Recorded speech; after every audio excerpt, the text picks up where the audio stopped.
Stavit ćemo maslinovo ulje i na maslinovom ulju ćemo propržiti beli luk.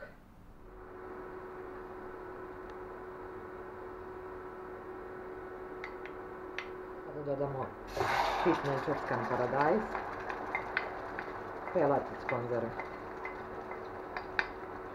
Sada ćemo dodati 2 kašikice origana, supu od povrća sada dodajemo u paradajz.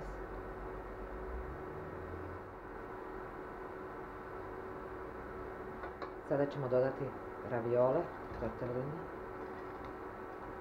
kad je prokuvalo, i sad ostaviti 10 minuta da se kuva. Na kraju se pospe sa parmezanom.